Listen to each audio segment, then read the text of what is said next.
Professionals in My Car. I'm your host, Oscar Montenegro. Today I have Dr. Josh Walker, owner and dentist at Family Impact Dentistry. Dr. Walker, nice to see you this morning. It's good to see you. Thanks for having me. Yeah, thanks for getting in the hot seat. Let's jump right in. Tell us what you specialize in. Basically, we are a general dentistry practice here in Manhattan, and we pretty much provide all services other than orthodontics: general dentistry, fillings, extractions, root canals, implants, you name it. Pediatric dentistry as well. You cater to cowards? We do cater to cowards. That's correct. That's the tagline. That's right.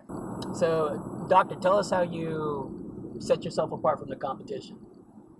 Well, I think it's a lot like what you were talking about, catering to cowards. I think the majority of people are truly, and not necessarily a coward. I mean, that's kind of a harsh word, but they don't like being at the dentist. They're a little bit scared, a little bit nervous, and it's our job and our goal is to make you not feel that you're at the dentist's office, to make you feel like we care about you, to make you forget for about the 1 hour or so that you're there, that you're actually in a dental office, and that we're people too.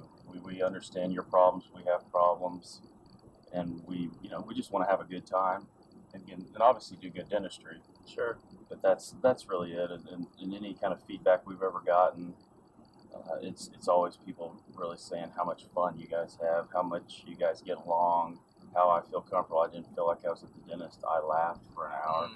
So that's really it. How do you get your staff to execute on the common goals of the practice? That's a good question. Most importantly, you need to have a goal. You have to have common goals. You have to set that up front. If you've got the right people, you put that goal out in front. At our office, our directive is really, bottom line, do what's best for the patient. Second, in business, the second directive is do what's best for the business. So you put patient first, business second, and if you've got the right people around you, and you trust them, and you've trained them, and you've got systems and in place that they can rely upon to help them make that decision. If they're going to use that when they make that decision of doing what's best for the patient, they're not going to go wrong. So really, as a leader, it's really our position to see the bigger picture, and if they ever stray from doing what's best for the patient or getting confused on what they should do, sure, then it's for us to get them all on the same page. And sometimes they do. Sometimes there's conflict, because you do have multiple employees with different personalities, and part of that is understanding their personality, and we test for that. But it's understanding where they're coming from, because everybody's coming from a different angle, and just trying to get say if there's conflict, get those two people understand you're fighting the same battle, you're heading the same direction. You may see it this way and you may see it that way, but ultimately you wanted that same outcome. Right. And if you can provide them with that bigger picture, then usually conflict will resolve itself. It makes perfect sense.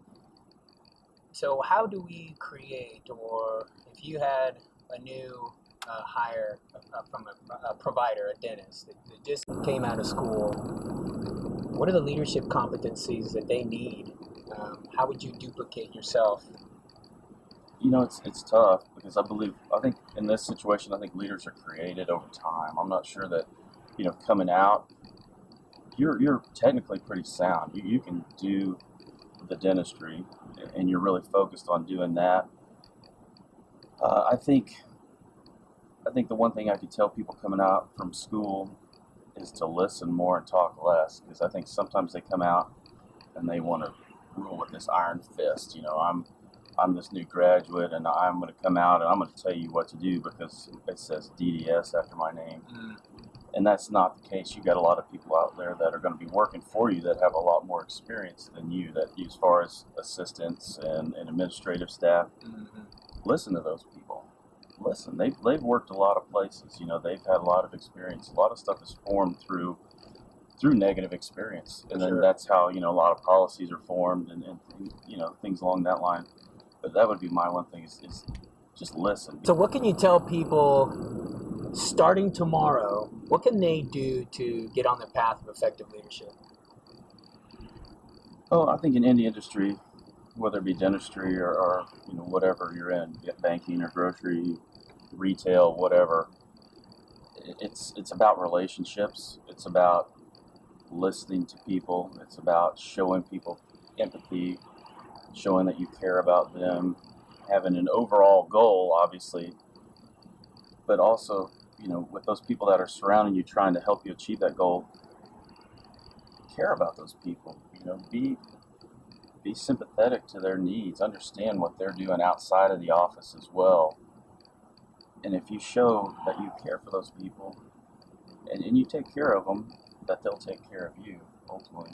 So it's pretty simple. And as long as you've got the right people around you, obviously there's some exceptions to that rule, but if you've got the right people around you and a common goal and you establish that relationship, they'll take care of you 9 times out of 10.